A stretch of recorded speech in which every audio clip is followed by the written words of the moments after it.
Tonight, we're going to try to find the edge of everything. Not the edge of the solar system, not the edge of the Milky Way, not the edge of the observable universe, though we'll spend a significant amount of time there. We're going to look for the actual edge of the universe, the boundary, if one exists, beyond which there is nothing. No space, no matter, no time, nothing. And here is the first thing I need to tell you, because it changes everything that follows. We don't know if there is an edge. We don't know if the universe is finite or infinite. We don't know if it has a boundary or wraps back on itself or extends forever in every direction. These are not questions science hasn't gotten around to answering yet. These are questions that may be permanently unanswerable, not because we lack the technology, but because of fundamental limits imposed by the physics of how the universe works. But the journey toward the edge, the attempt to understand what edge even means in a cosmological context, what the universe looks like at the largest scales, what lies at, and beyond the observable horizon, and what physics tells us about the geometry and topology of space itself, that journey is one of the most extraordinary in all of science. And along the way, we encounter ideas so strange that they make science fiction seem conservative. By the end of tonight, you're going to understand what the observable universe is and how big it is. You're going to understand why the universe's actual size is almost certainly far larger than what we can see. You're going to understand what the different possible geometries and topologies of the universe mean. What it would mean for the universe to be flat, or curved, or wrapped around itself like a sphere or a torus. You're going to understand why the expansion of the universe creates a horizon we can never cross, no matter how fast we travel. And you're going to confront what it means that the universe might be infinite, and what that implies about everything, including you. Before we get started, if you love exploring the deepest questions in science as much as we do, take a second to like the video or subscribe. It's a simple action, but it helps this channel reach more curious minds like yours. Now, let's begin.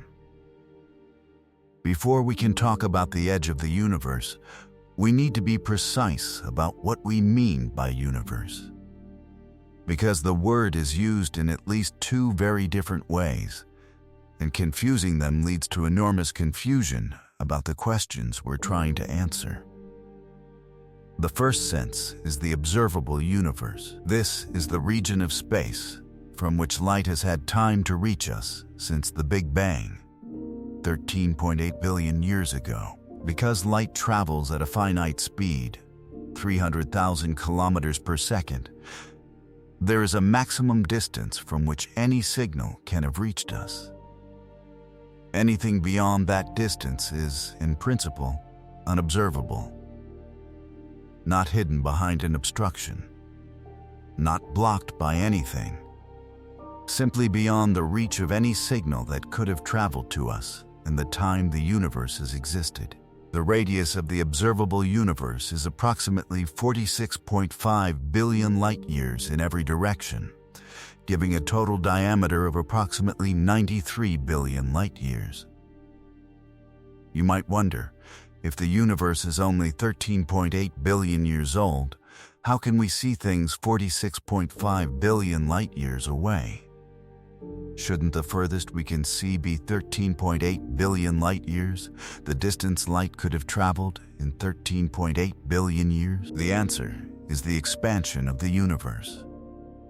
While the light was traveling toward us, the universe was expanding. The regions that emitted the most distant light we can receive were much closer to us when they emitted that light. But in the billions of years since then, as the light was traveling, those regions have moved much further away, pushed by the expansion of space itself. The most distant light we can currently receive, the cosmic microwave background, the afterglow of the Big Bang, was emitted when those regions were only about 42 million light years from us. In the 13.8 billion years since then, the expansion of space has moved those regions to approximately 46.5 billion light-years away. The observable universe, then, is the sphere centered on us with a radius of 46.5 billion light-years. It contains, by current estimates, approximately 2 trillion galaxies. It has a total mass in ordinary matter of roughly 10^53 kilograms. It is the totality of what we can, even in principle, observe with electromagnetic radiation. But here's the crucial point. The observable universe is almost certainly not the entire universe. The observable universe is just the part we can see. The actual universe, what exists beyond the observable horizon, is almost certainly larger, possibly vastly larger, possibly infinitely larger.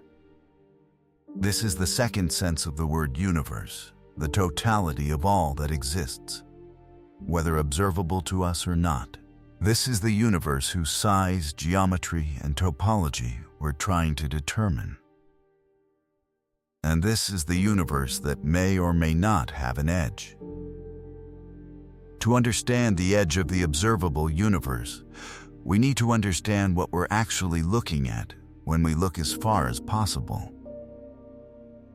The most distant thing we can observe is not a galaxy.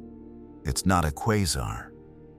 It's not any discrete object at all. It's a surface, the last scattering surface, from which the cosmic microwave background radiation was emitted approximately 380,000 years after the Big Bang. Before 380,000 years after the Big Bang, the universe was too hot and too dense for atoms to exist. The matter of the universe was a plasma.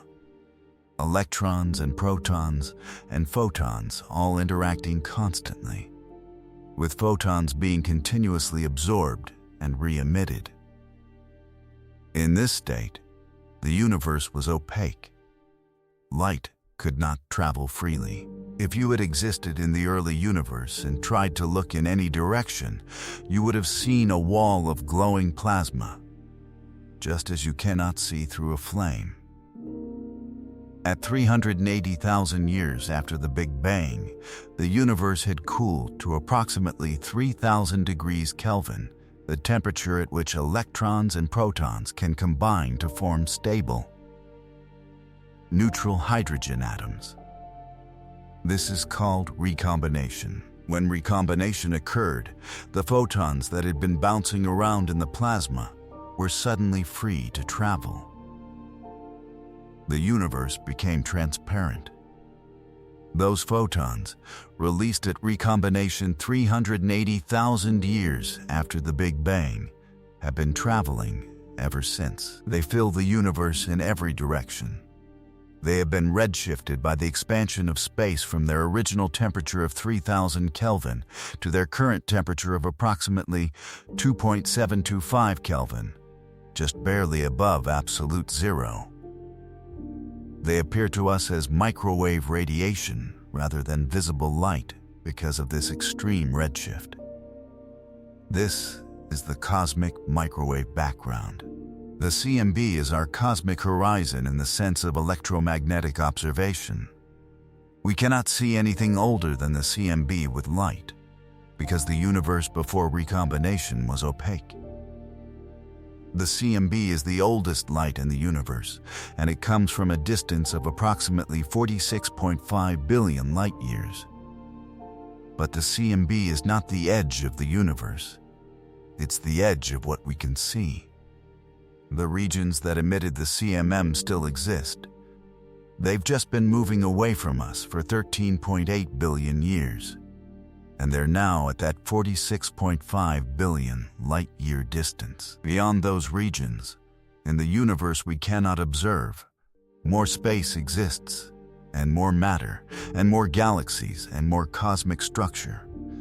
The CMB is a wall of light, not a wall of space. Beyond it, the universe continues. We just can't see it. To understand why there is an observable horizon, why we can't simply look farther and farther with a better telescope, you need to understand the expansion of the universe. Edwin Hubble confirmed in 1929 what Georges Lemaitre had predicted theoretically: distant galaxies are moving away from us. The farther away a galaxy is, the faster it appears to be receding. This is Hubble's law, and it is one of the most fundamental observational facts in cosmology. But the expansion of the universe is not galaxies moving through space away from us. It's more subtle and more strange than that. Space itself is expanding. The metric, the measure of distance between points in space, is growing. Imagine dots drawn on the surface of a balloon that is being inflated. The dots don't move across the surface of the balloon, but the surface between them grows, so the dots move apart. The galaxies are like those dots. They're not racing away from us through space, but the space between us and them is growing. This distinction matters enormously for understanding the cosmic horizon. Because space is expanding, the light from very distant regions has to travel not just the original distance to us, but through an expanding space. The photons are trying to reach us, but the space between us and them is growing. For nearby regions, the expansion is slow relative to the speed of light, and the photons successfully cross the gap and arrive. But for very distant regions, the expansion rate can exceed the speed of light. Wait. Doesn't that contradict relativity? Doesn't nothing travel faster than light? No. The speed of light limit applies to the motion of objects through space. The expansion of space itself is not subject to that limit. Space can expand faster than light, and it does, for sufficiently distant regions. The distance at which the recession velocity of galaxies equals the speed of light is called the Hubble radius, currently approximately 13.8 billion light-years. Galaxies beyond the Hubble radius are receding from us faster than light. This might seem to imply that we can never receive signals from those galaxies, but it's more complicated than that. Even though a galaxy beyond the Hubble radius is currently receding faster than light, the photons that galaxy emitted in the past, when it was closer, when the expansion was slower, when the recession velocity was less than c, are already on their way to us. Those photons may be inside the Hubble radius now, even though the galaxy that emitted them is not. As long as a photon can reach a region of space that is receding slower than light, it can continue to make progress toward us. The actual observable horizon, the cosmological event horizon, is larger than the Hubble radius. It's approximately 16.5 billion light-years currently. Galaxies beyond this distance can never send us any signal, even if they emitted that signal in the past, and it has been traveling ever since, because the expansion of space between us and them is too fast for any photon to cross. And here's something profound about the expanding universe. The observable horizon is shrinking. Not the observable universe. The region from which we have already received light continues to grow as light from more and more distant regions arrives.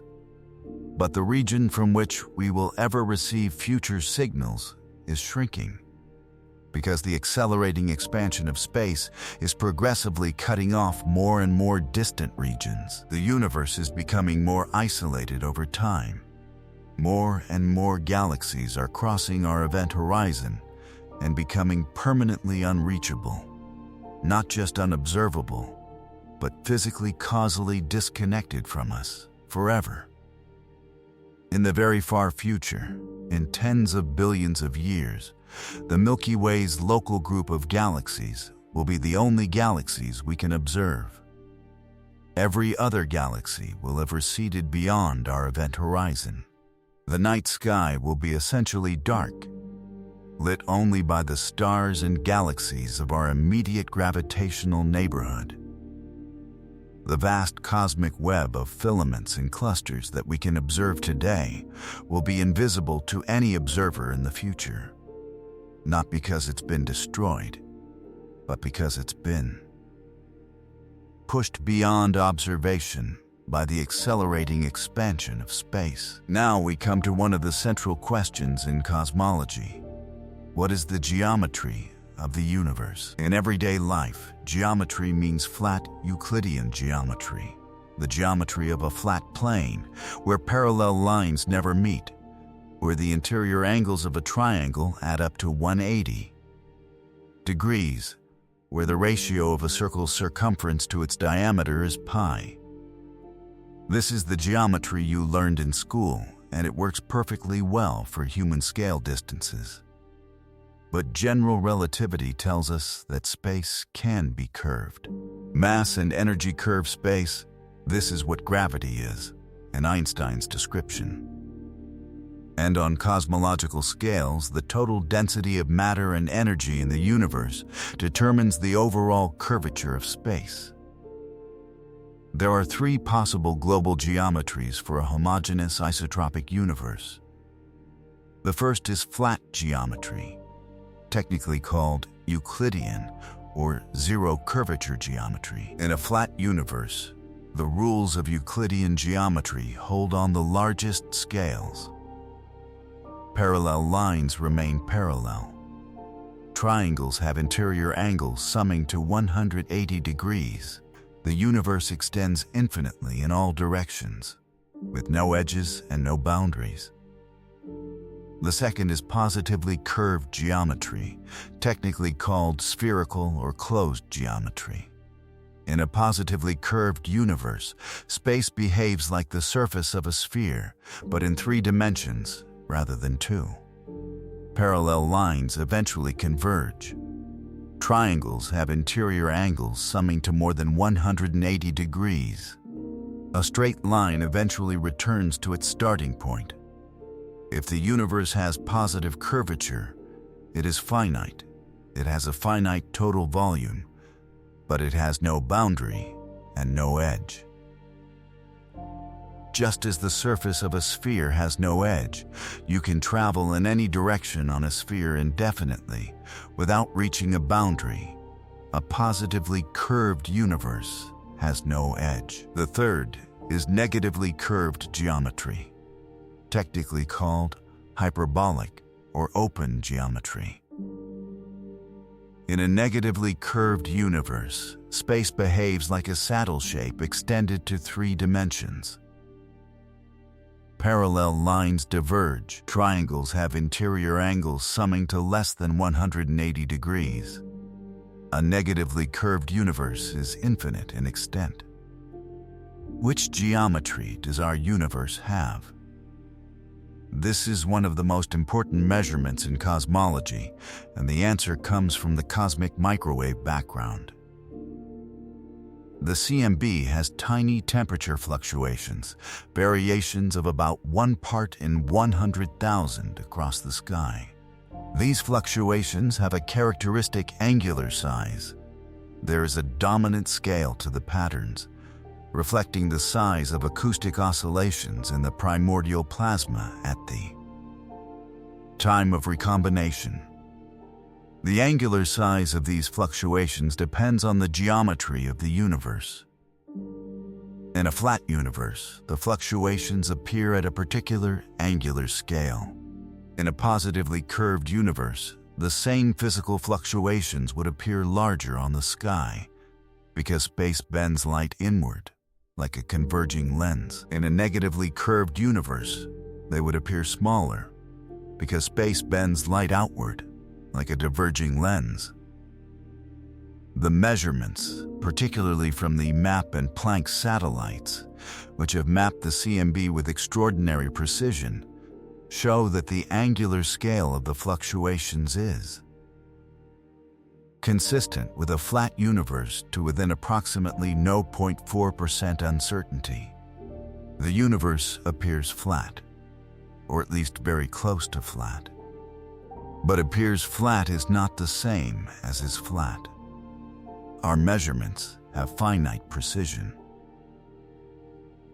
A universe that is very slightly curved at a scale much larger than the observable universe, would appear flat to our measurements. The observable universe could be a tiny region of a much larger curved space, so small relative to the total curvature that the curvature is unmeasurable from within it. An analogy: you live on the surface of the Earth. Locally, the Earth appears flat. You walk around on what seems to be a flat surface. But globally, it's a sphere. If you only had access to a small region, say a few square kilometers, you couldn't determine from local measurements alone that you were on a sphere rather than a flat plane. You'd need to make measurements over large enough distances to detect the curvature. Similarly, even if our universe has positive curvature, even if it's a sphere in four-dimensional space, the radius of that sphere might be so large that the observable universe, with its radius of 46.5 billion light-years, is too small a region to detect the curvature. The universe could be a sphere with a radius 1,000 times larger than the observable universe, and it would appear flat to all our measurements. Geometry and topology are related but distinct concepts. Geometry describes the local properties of space, how distances are measured, how angles work, how straight lines behave. Topology describes the global structure, how the space is connected, whether it's simply connected or has holes, whether it wraps around itself.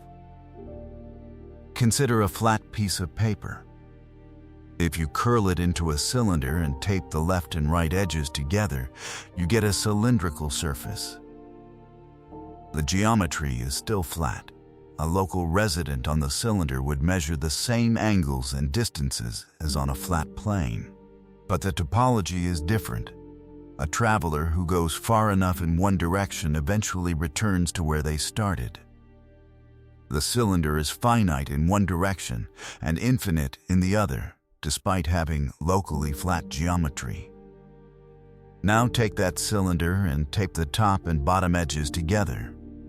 You get a torus, the surface of a donut shape.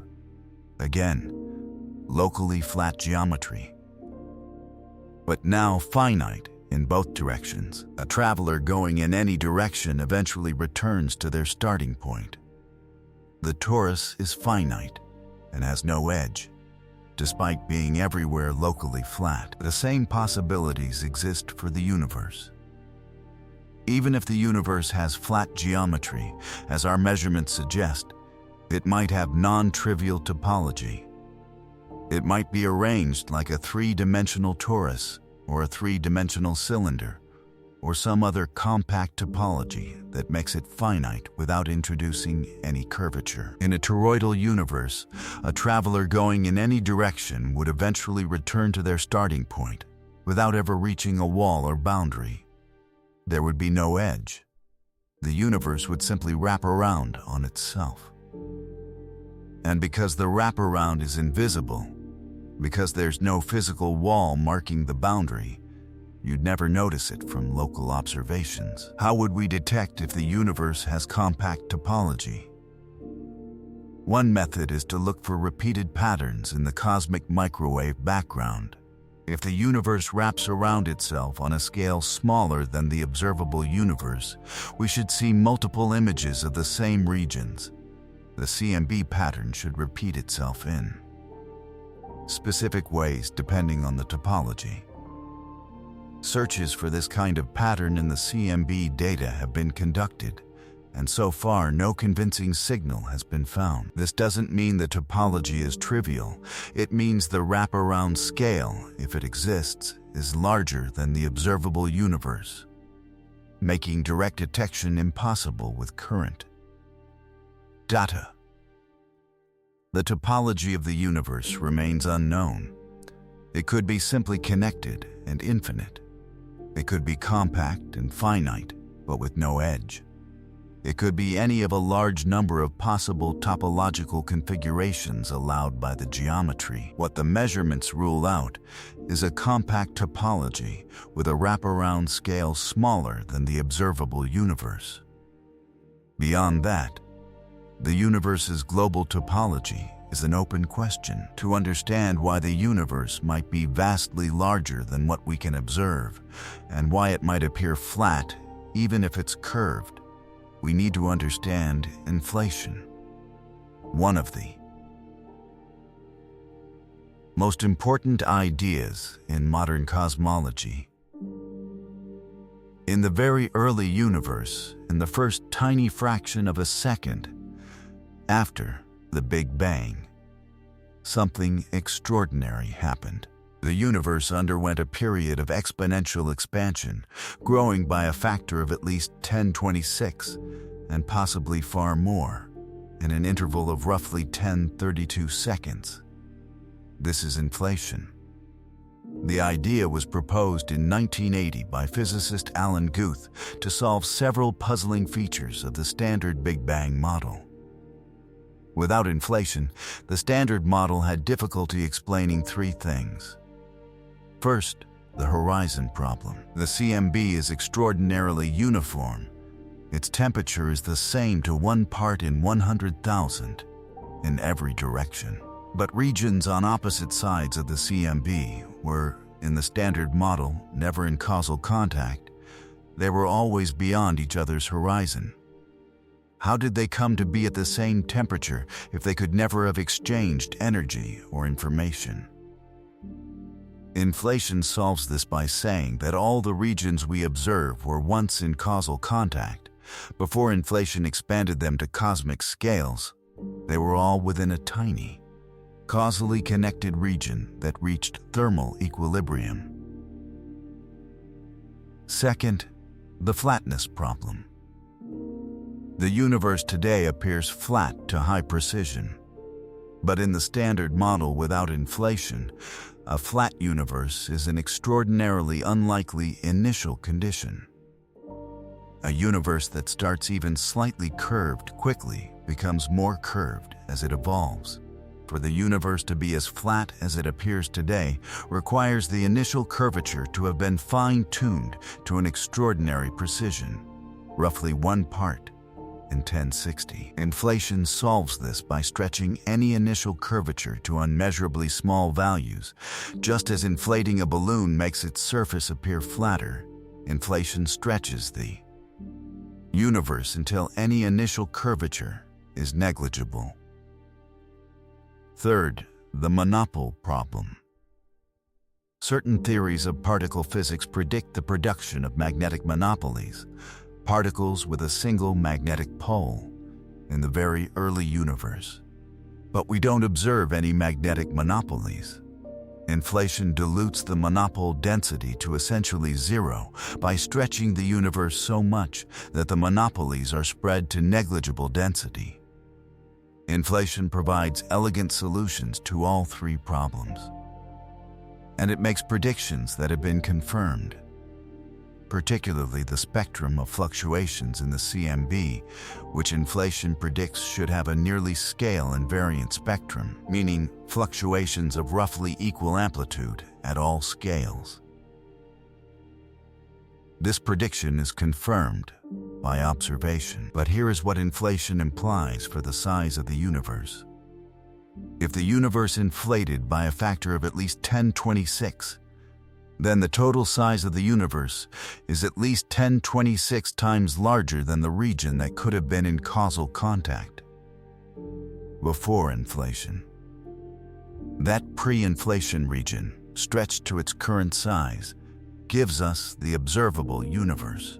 The total universe, which inflated from the same initial conditions, is at least 1026 times larger. In practice, most inflation models predict far more inflation than the minimum required. Factors of 10 to 1,000 or more are common in the theoretical literature. This means the total universe is at least 1026 times larger than what we can observe, and quite possibly 10,000 times larger. 10 to 26 times larger than the observable universe. The observable universe has a radius of 46.5 billion light-years. If the total universe is 1026 times larger, its radius would be 4.65 1036 light-years, a number so large it has no intuitive meaning whatsoever. But even this is a minimum. Many inflation models produce what is called eternal inflation, a process in which inflation doesn't stop everywhere at once, but continues indefinitely in most of space, with isolated regions like our own that stop inflating and develop into hot Big Bangs. In eternal inflation, the universe is not just 10 to 26 times larger than the observable universe. It's infinite. Infinite in extent, containing an infinite number of regions like our own observable universe, separated by eternally inflating space.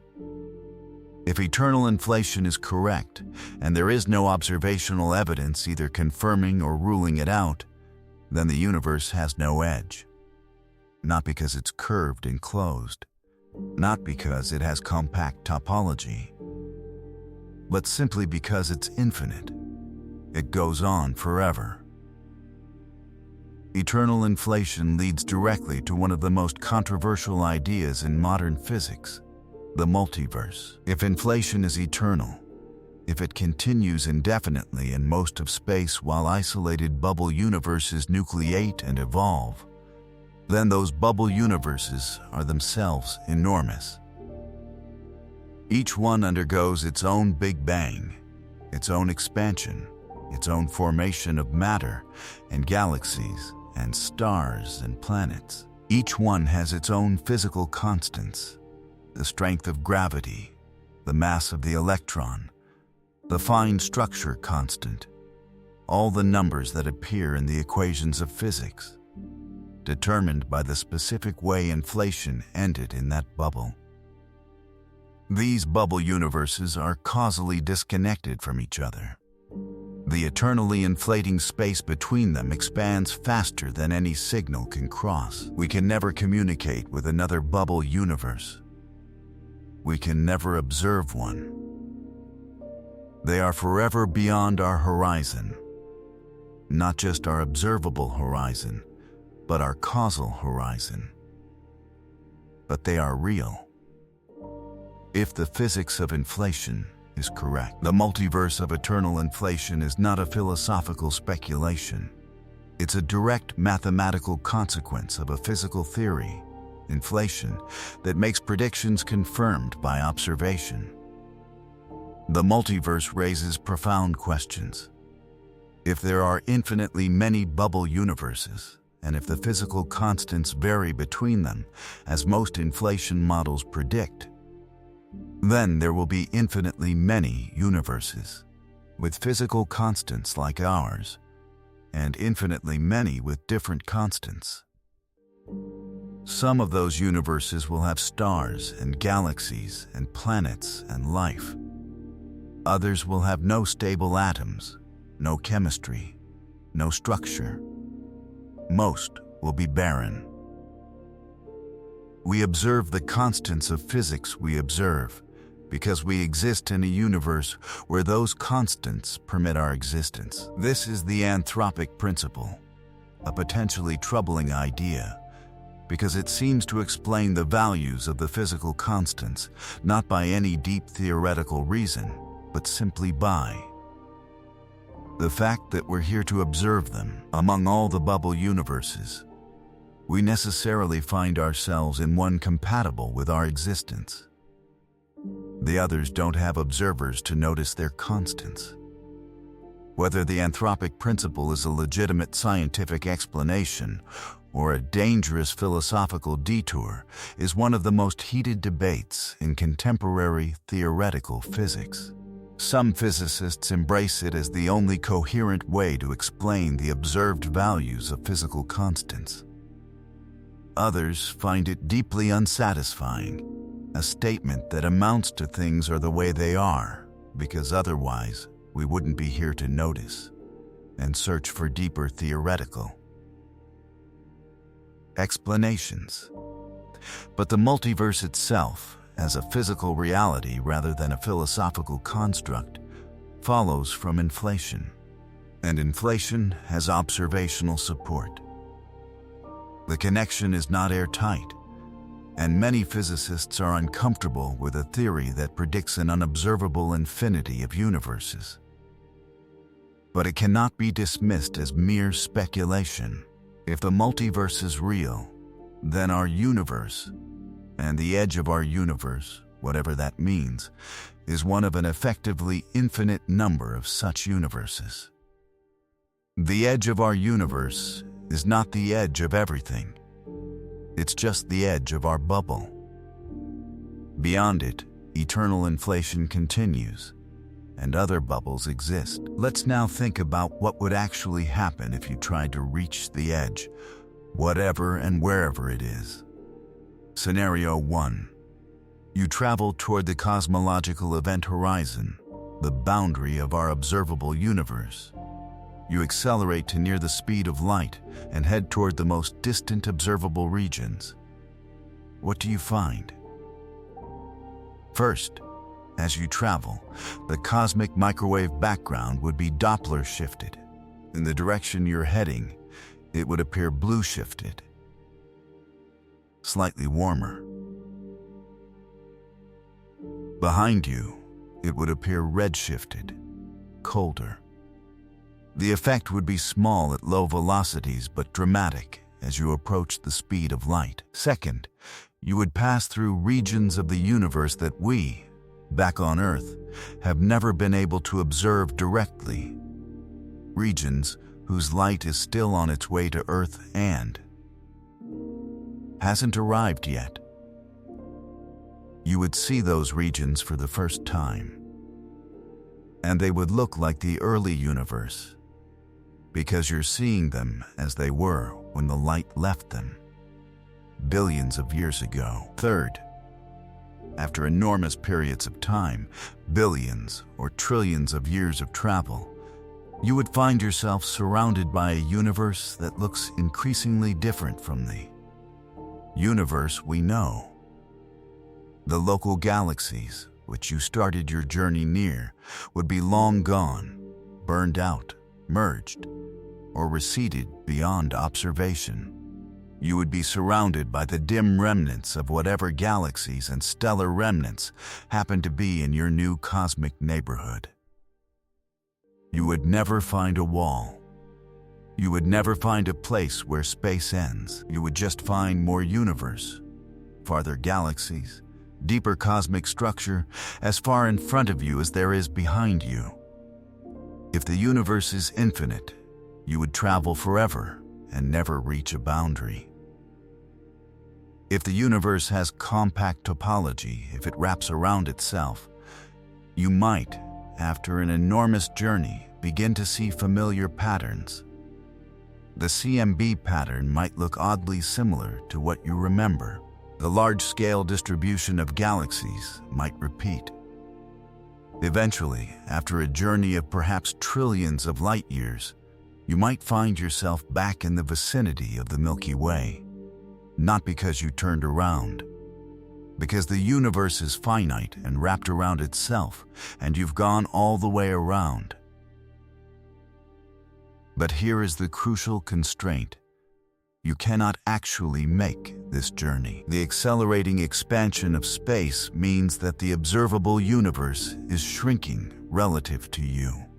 As you travel, The galaxies beyond your current position are receding faster and faster, pushed by dark energy.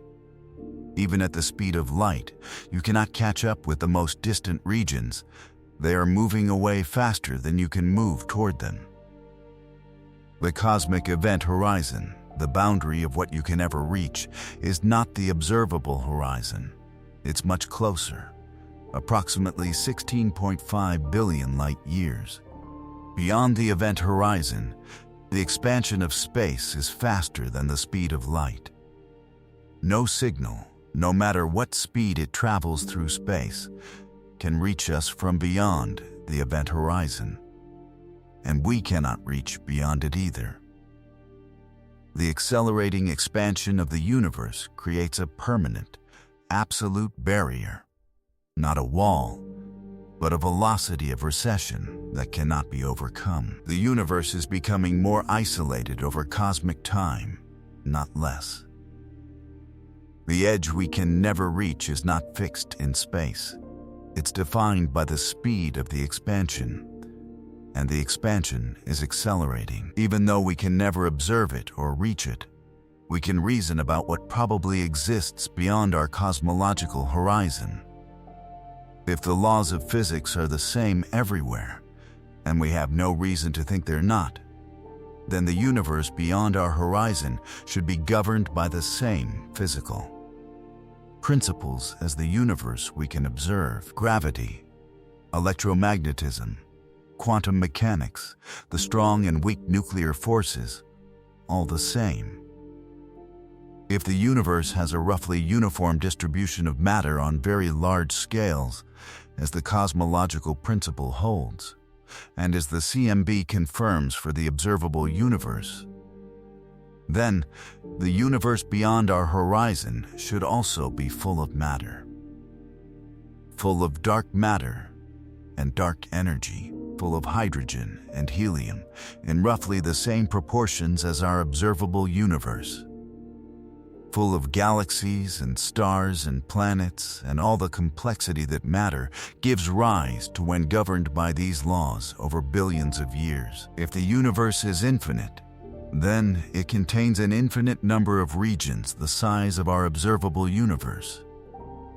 Each of those regions, governed by the same physics, will have developed galaxies, stars, planets, and, if the argument for life's ubiquity under the right conditions is correct, life.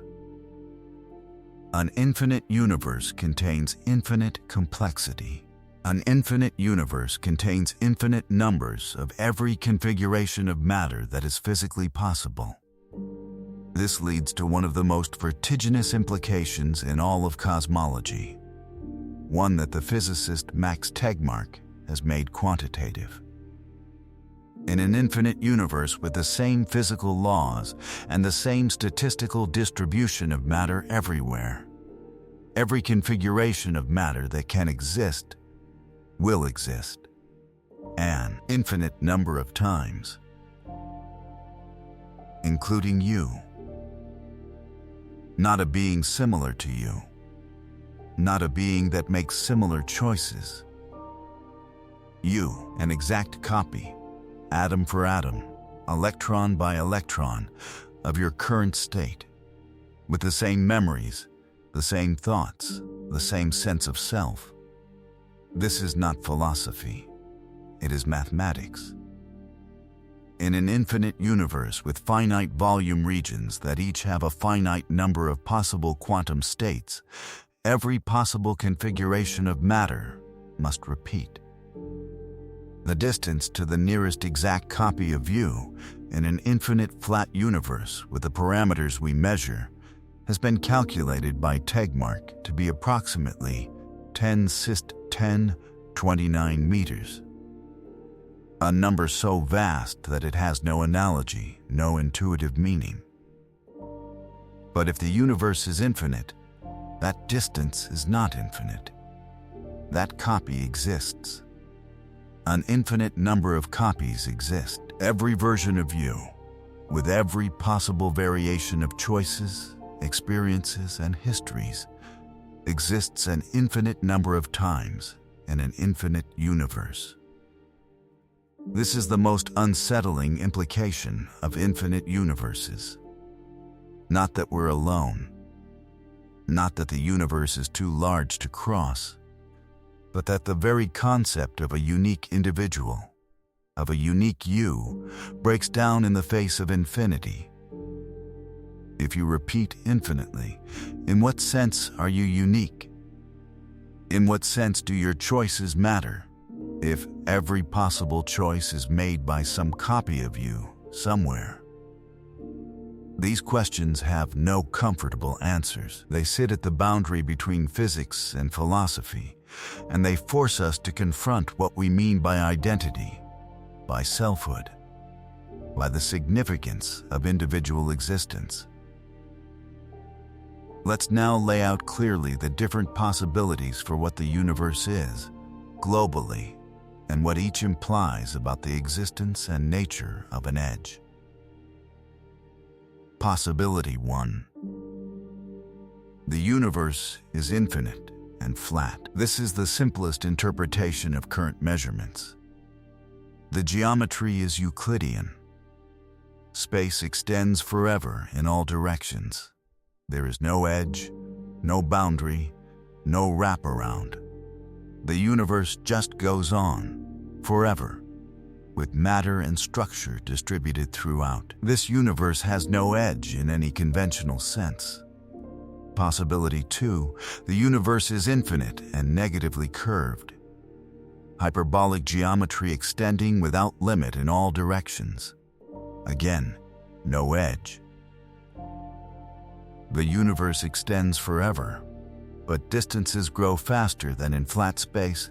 The geometry is like a saddle shape at every point, extended to 3 dimensions. An observer in this universe would see the same horizon we see, with the same physics, but the global geometry would be different. Still no edge. Possibility 3. The universe is finite and positively curved, the 3-sphere. In this case, the universe is the 3-dimensional analog of the surface of a sphere. It's finite in total volume, but it has no edge. A traveler going in any direction eventually returns to their starting point after circling the universe. The 3-sphere is a self-contained, finite universe with no boundary. The edge concept doesn't apply. There's no edge because there's no boundary. Possibility 4. The universe is finite with compact topology.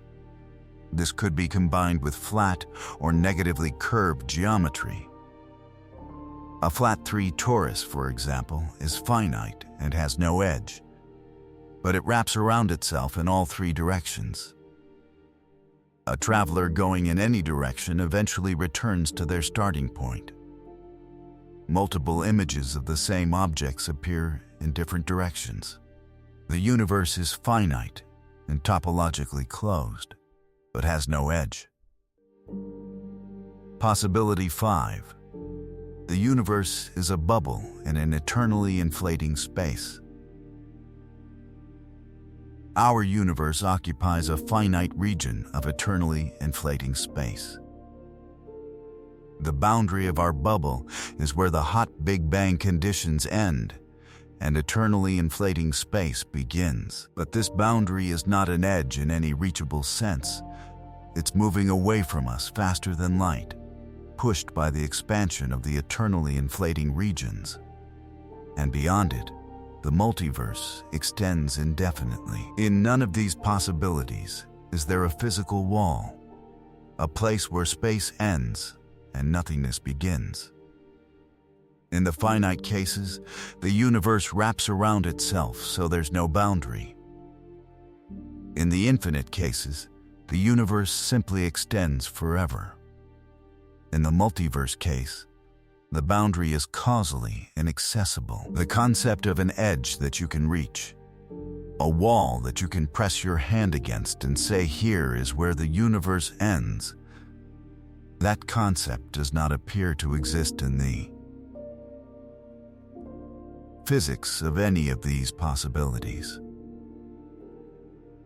Let's now think about what happens to the edge, to the observable universe and the cosmic horizon over time. Right now, as we've established, the observable universe has a radius of approximately 46.5 billion light-years. The light we're receiving from its edges was emitted 13.8 billion years ago. As time goes on and the universe ages, light from more and more distant regions continues to arrive. The observable universe grows, but simultaneously, the accelerating expansion of dark energy is shrinking the region from which we will receive future signals. As dark energy pushes distant galaxies to faster and faster recession velocities, more and more galaxies cross our event horizon and become permanently unreachable. In approximately 150 billion years, about 10 times the current age of the universe, all galaxies outside our local group will have receded beyond our event horizon. Their light will have been redshifted to wavelengths too long to detect. They will have become, for all practical purposes, invisible and unreachable. An observer in the universe at that time, if any observer exists, will see a very different sky. The local group will have merged into a single giant elliptical galaxy, the product of the merger between the Milky Way, Andromeda, and their companions. The stars within that merged galaxy will still shine, but beyond it, darkness. No other galaxies visible, no CMB detectable at the redshifted wavelengths it will have reached. Just the merged galaxy and the emptiness of an ever-expanding void.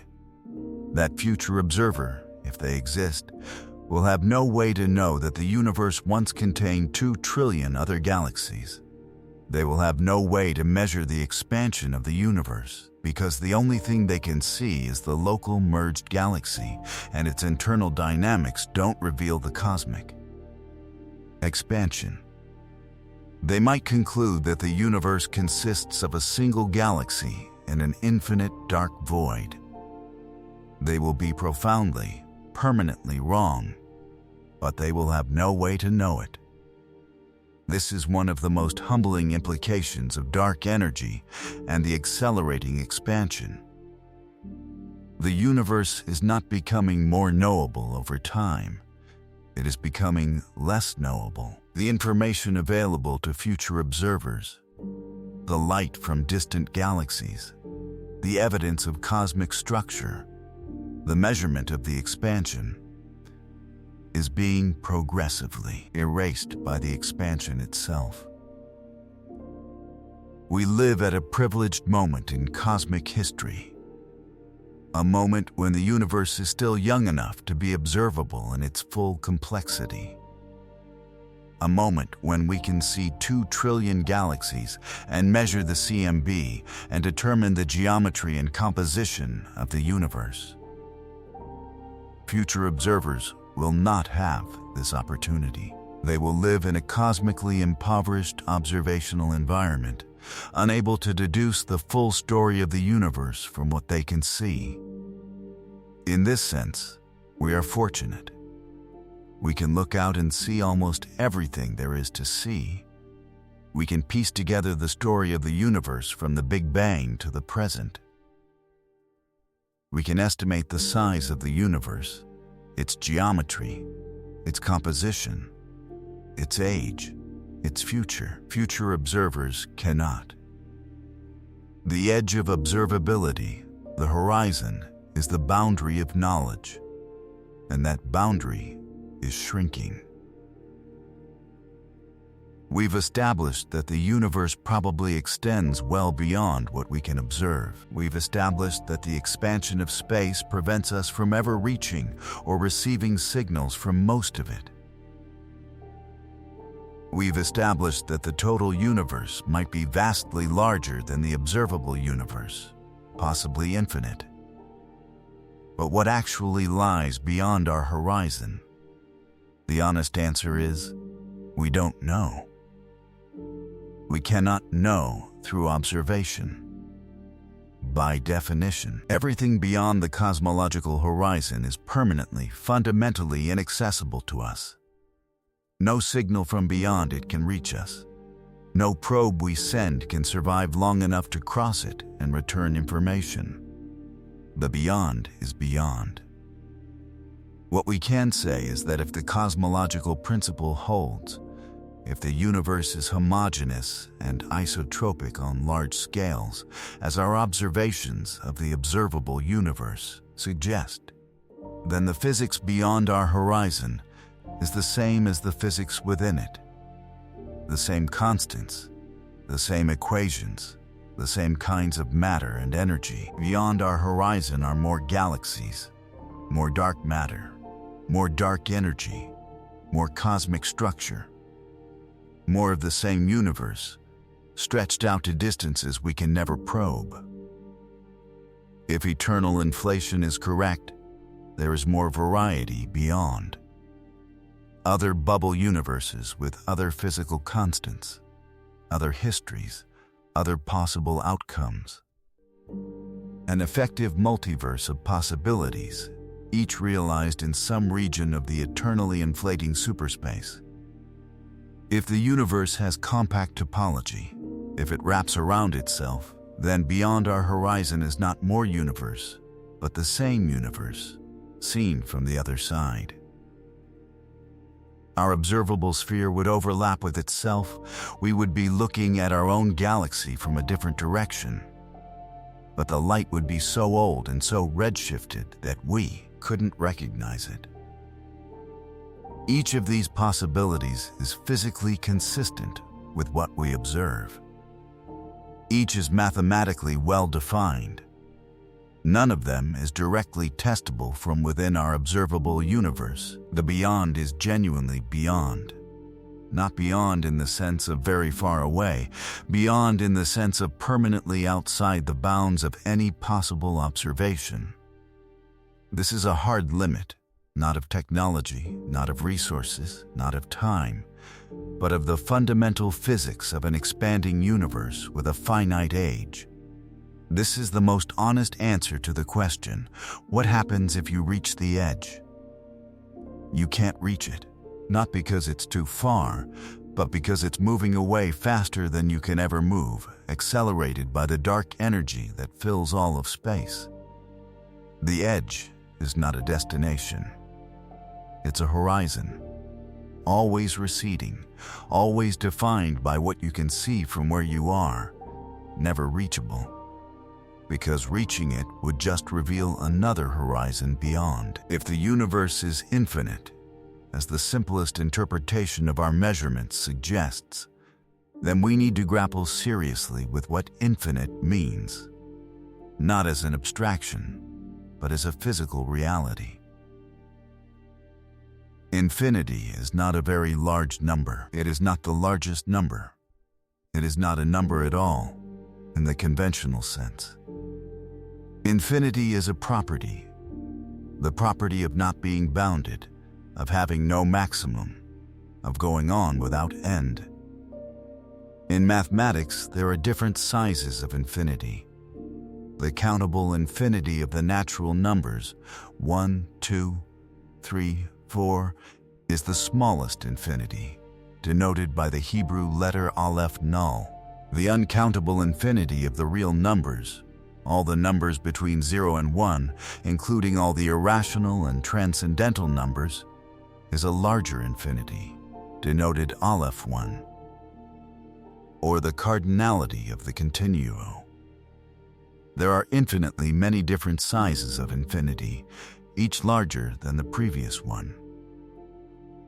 In physics, we typically deal with a simpler notion of infinite, a spatial notion of extension without limit. An infinite universe means that space extends without bound. You can go in any direction for as long as you like and never reach a boundary. An infinite universe contains infinite matter, not an infinite density. The density is finite and uniform. But an infinite extent of finite density matter adds up to an infinite total amount of matter. Infinite total mass. Infinite total number of atoms. Infinite total number of galaxies, stars, planets, and potentially minds. This is where the mathematics becomes vertiginous. In a physical infinite universe with a finite number of possible quantum states per unit volume, which quantum mechanics implies, every possible configuration of matter that can exist within any finite volume will exist. Not might exist, will exist. This includes configurations that result in conscious observers, minds. If there are infinitely many minds in the universe, and if each mind can be in only finitely many possible states again, then every possible mental state must occur infinitely many times, including your current mental state, your current memories, perceptions, feelings, thoughts. There are infinitely many beings right now in the infinite universe who are experiencing exactly what you are experiencing, who have exactly your memories, who believe they are you, with the same justification you have. And there are infinitely many versions of you with every possible variation. The version who made different choices at every juncture in life. The version who had different experiences. The version whose history diverged from yours at every possible point. All of them real. All of them having experiences that seem from the inside as real and as unique as yours. If the universe is infinite, the concept of a unique individual, of a unique you, is not merely challenged. It is, strictly speaking, false. You are not unique. You are one of infinitely many instantiations of the same configuration of matter. This is perhaps the single most disturbing implication of an infinite universe, and it follows from the simplest possible assumption that the universe extends without boundary and that matter is distributed roughly uniformly throughout. We've been assuming throughout that the universe is roughly the same everywhere, that the physics and matter distribution we observe within our observable universe is representative of the universe as a whole. This is the cosmological principle. But the cosmological principle is an assumption, a well-motivated assumption. It's consistent with everything we observe, and it simplifies the mathematics enormously. But it's an assumption that cannot, even in principle, be verified beyond our observable horizon. We know our observable universe is approximately homogeneous and isotropic on scales larger than a few 100 million light years. The CMB is uniform to 1 part in 100,000. The distribution of galaxies, averaged over large scales, is uniform. The physics, as far as we can test, is the same everywhere we look, but these observations only extend to our observable horizon. Beyond it, we have no information. The cosmological principle, applied to the entire universe, including the unobservable parts, is an extrapolation, a bet that the universe beyond our horizon is similar to the universe within it. This bet might be wrong. The universe beyond our horizon might be different. It might have different physical constants, different matter density, different dark energy density, different topology. We have no way to check. Eternal inflation, as we discussed, actively predicts that different regions of the universe have different physical constants, that our observable universe is one bubble among many, each with potentially different physics. If eternal inflation is correct, the cosmological principle fails on the scale of the entire multiverse. There is no single set of physical laws that applies everywhere. Different regions have different laws. Within any single bubble universe, like ours, the cosmological principle might still hold. The physics within our bubble is the same everywhere within the bubble. But the ensemble of all bubbles violates the cosmological principle dramatically. This creates a deep epistemological problem. If the cosmological principle fails beyond our horizon, if the universe beyond our horizon is not like the universe within it, then all our extrapolations about the total size, geometry, and content of the universe are potentially invalid. We would be like someone trying to describe the entire ocean based on observations in a single tide pool, not knowing whether the rest of the ocean is salt water or something completely different. We simply cannot know. The edge of observability is also the edge of reliable extrapolation. Beyond our horizon, we are reasoning by analogy, not by observation. We've arrived at the deepest question, one that physics in its current form cannot answer, one that may never be answerable. What is outside the universe? If the universe is infinite, spatially without bound, then the question doesn't make sense. There is no outside, because the inside has no boundary. You can't stand outside an infinite space. Everywhere is inside. If the universe is finite, a three-sphere or a compact topology, then it has a finite volume. But it has no boundary. The surface of a sphere has no edge. You can go anywhere on it without reaching a boundary. Similarly, a finite universe with compact topology has no edge, no inside-outside distinction. You can travel anywhere within it without ever crossing a boundary into outside. The question, what's outside, doesn't apply, because the space itself is the entirety of existence. If our universe is a bubble in eternally inflating space, then outside is the eternally inflating superspace, which is itself a region of space-time governed by physical laws. The outside is not nothing.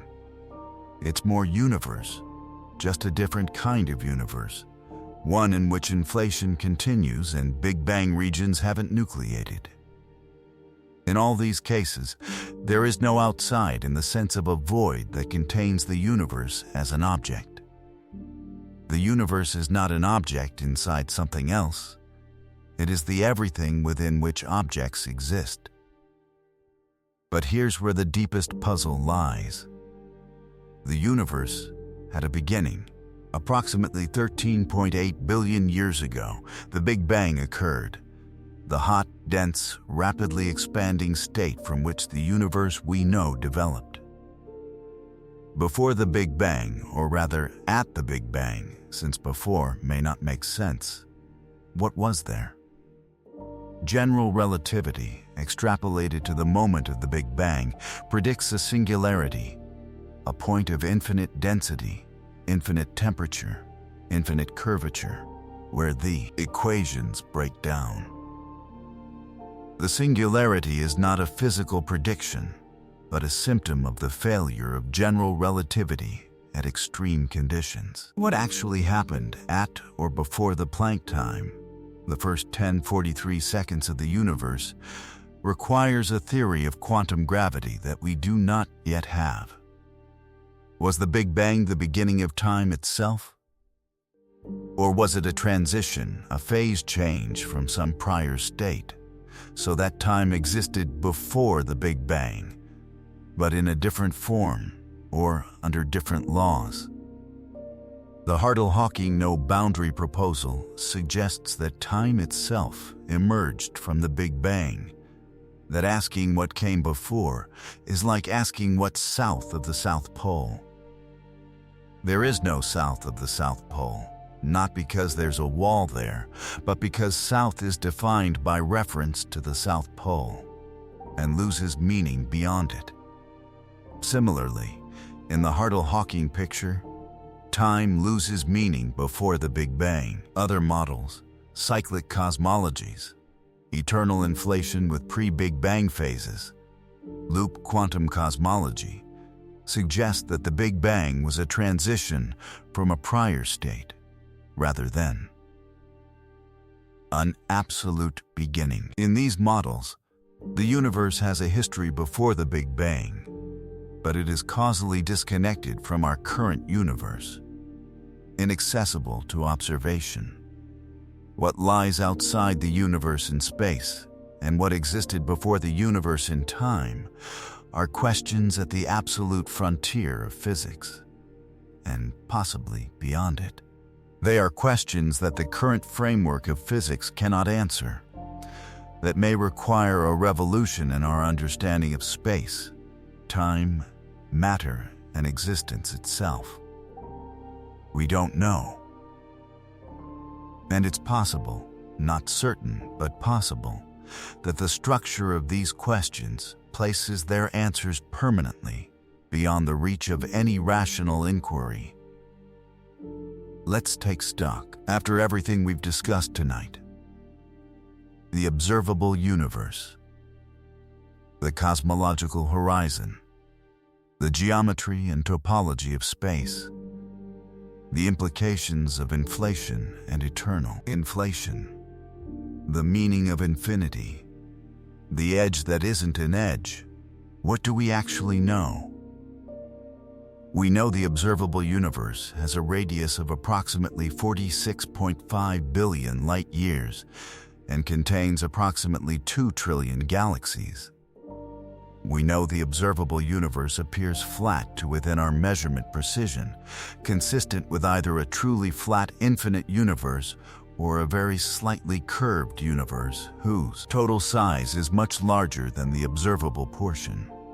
We know the expansion of space, driven by dark energy, is accelerating, creating a cosmological event horizon that shrinks over time, progressively cutting off more of the universe from our future observations.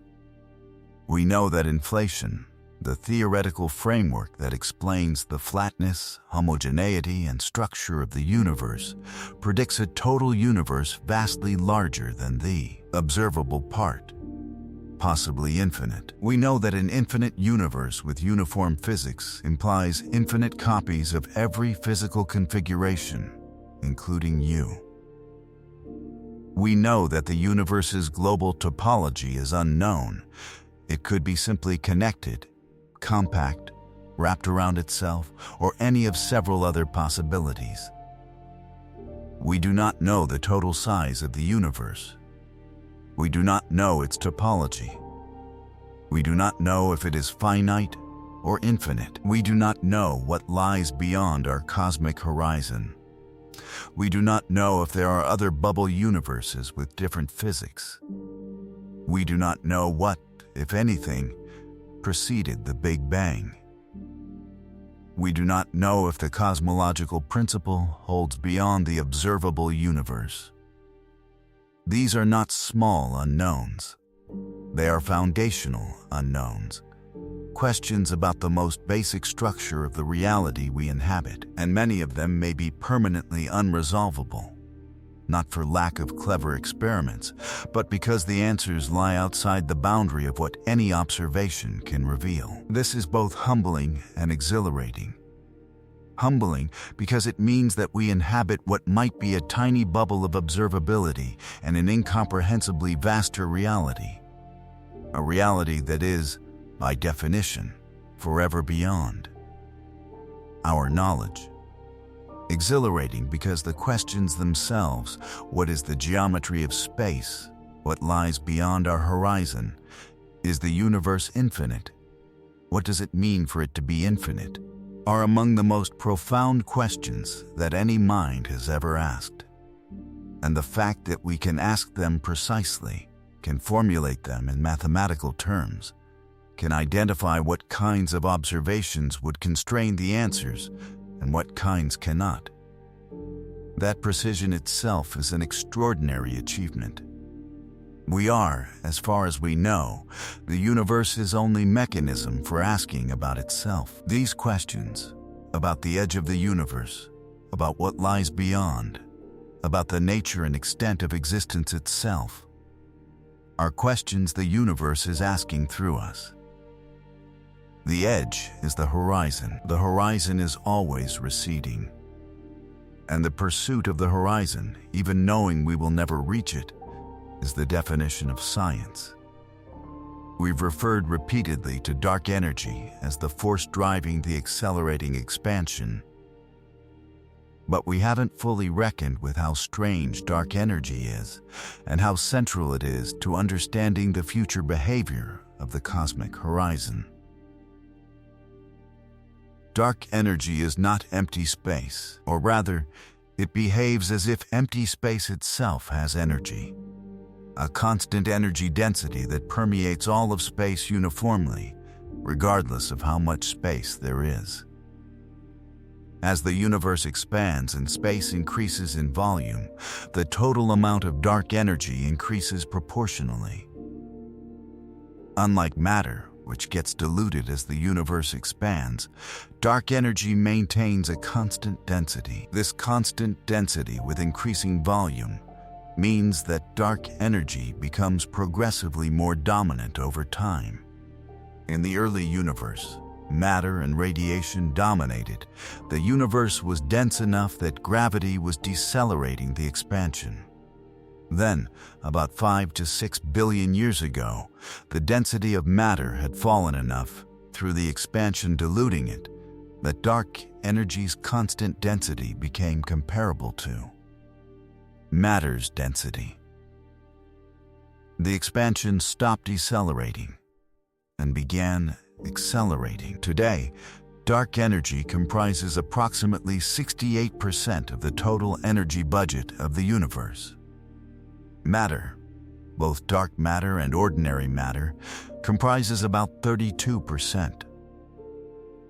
Dark energy is now dominant, and its dominance will only increase over time as matter continues to be diluted by expansion. The physical nature of dark energy is completely unknown. The simplest interpretation is that it is the vacuum energy, the energy of empty space predicted by quantum field theory. In quantum mechanics, even empty space is not truly empty. Virtual particles continuously appear and disappear, and their presence contributes in energy to the vacuum. The problem is that when physicists calculate the expected vacuum energy from quantum field theory, the result is approximately 10,120 times larger than what we observe. This discrepancy of 120 orders of magnitude between the theoretical prediction and the observed value is sometimes called the worst prediction in the history of physics. It suggests that either our understanding of quantum vacuum energy is profoundly wrong, or that some mechanism cancels 120 orders of magnitude of vacuum energy and leaves the tiny remainder we observe, or that the observed dark energy is something other than vacuum energy altogether. Alternative explanations for dark energy include quintessence, a dynamic field that fills space and has slowly changing energy density rather than the constant density of A. Cosmological constant. Different quintessence models make slightly different predictions for the future behavior of the expansion. Some predict that the dark energy density will remain constant. Others predict it will decrease over time, potentially allowing the expansion to decelerate again. Others predict it will increase, a possibility called the Big Rip, in which the dark energy density grows until it overcomes the electromagnetic force holding atoms together, tearing apart not just galaxies and stars and planets, but atoms and nuclei themselves. The ultimate fate of the cosmic horizon, whether it stabilizes or shrinks faster and faster, or expands again, depends on the nature of dark energy that we do not yet understand. This is not a minor technical detail. The nature of dark energy is one of the central unsolved problems in physics, arguably the most important, given that it governs the ultimate fate of the universe. Every cosmological survey, every measurement of the expansion rate, every observation of distant supernovae is providing data that constrains our models of dark energy. But the answer remains elusive. What we know is that the current dark energy behaves, to our measurement precision, like a cosmological constant, a constant energy density with no detectable variation over time or space. This is consistent with the simplest theoretical possibility. But the simplest possibility comes with the embarrassing 10^120 discrepancy that no one knows how to explain. The edge of the universe, the cosmic horizon, is defined by the behavior of dark energy. Until we understand dark energy, we cannot fully understand the horizon. And until we understand the horizon, we cannot fully understand what it means to live inside it. There is one more dimension of the edge problem that rarely gets discussed, and it's perhaps the most philosophically provocative. We observe the universe from a particular location, Earth, in the Milky Way, approximately 26,000 light-years from the galactic center, approximately 46.5 billion light-years from the cosmic horizon in every direction. We assume that our location is not special, that we are not at the center of anything, not in a privileged position. But there is a sense in which our location is not random. We exist where we exist because conditions here were suitable for our existence. The presence of a star like the Sun, a planet like Earth in the habitable zone, a stable galaxy, a position in the galactic habitable zone, all of these are necessary conditions for our existence. We observe them because we are here, and we are here because they are present. This is the anthropic principle, the recognition that our observations are biased by the conditions necessary for our existence. We can only observe a universe compatible with our existence. Applied to the edge of the universe, this creates a subtle problem. If the universe is infinite, containing infinitely many regions, and if the conditions for life are only met in some fraction of those regions, then observers like us will always find themselves in the fraction where conditions are suitable. We will never observe a region where conditions are unsuitable, because we can't exist there to observe it. This means that our observations of the universe, including our measurements of the physical constants, the expansion rate, the density of matter, the amount of dark energy, are all biased by the requirement that they be compatible with our existence. We don't see a random sample of the universe. We see a sample conditioned on our existence. In a multiverse of bubble universes with different physical constants, the bubbles we can observe are not a random sample of all bubbles. They are biased toward the bubbles where constants permit the existence of observers. The distribution of physical constants we observe is not the distribution that exists across all bubbles. It's the distribution that exists across the bubbles capable of producing observers. This anthropic bias means that we cannot use our observations of the physical constants to directly infer what the distribution of constants is in the multiverse. We can only infer that we are in a universe where the constants permit our existence, which we already knew. The edge of the universe is not just a physical horizon. It's an epistemic horizon, a boundary on what we can know about the reality we inhabit. And that epistemic horizon is shaped, in part, by the conditions of our own existence. We are not observers outside the universe, looking in objectively. We are observers inside the universe, looking out with eyes and instruments shaped by the requirements for our existence. Our observations are not a neutral window on reality. They are a view through a very specific filter. The filter of what's compatible with us being here to observe. This doesn't make our observations wrong or useless.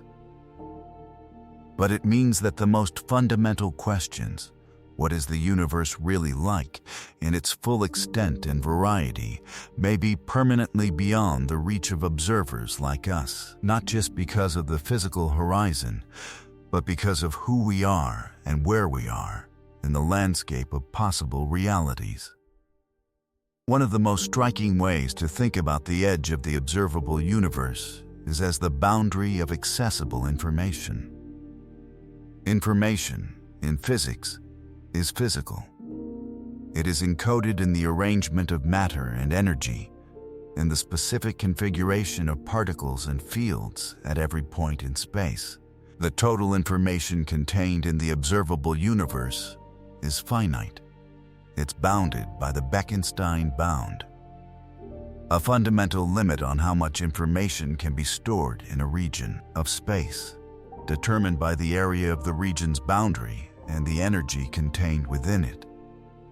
The observable universe, as a finite region of space with a finite amount of energy, contains a finite amount of information. Not a small amount, a staggeringly large amount, but finite, calculable.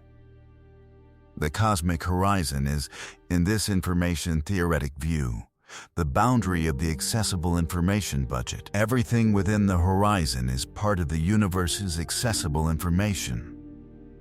Everything beyond is outside our information budget, not just hard to know, but fundamentally disconnected from the causal structure within which we exist. This connects to one of the deepest ideas in modern theoretical physics, the holographic principle. The holographic principle, suggested by theoretical work on black holes and developed by physicists Leonard Susskind and Gerard Hooft, proposes that the information contained in a volume of space is equivalent to the information that can be encoded on the boundary of that volume, its surface area, measured in Planck units.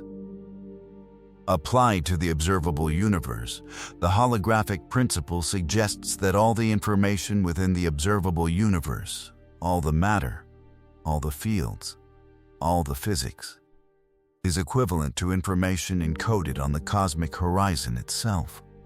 The edge of the observable universe is not just a geometric boundary, it's an information boundary, the surface on which the totality of our accessible reality is encoded. This is a mind-bending idea. It suggests that the three-dimensional universe we experience, with all its depth and complexity and history, is, in some profound physical sense, equivalent to a two-dimensional encoding on the surface of our cosmic horizon.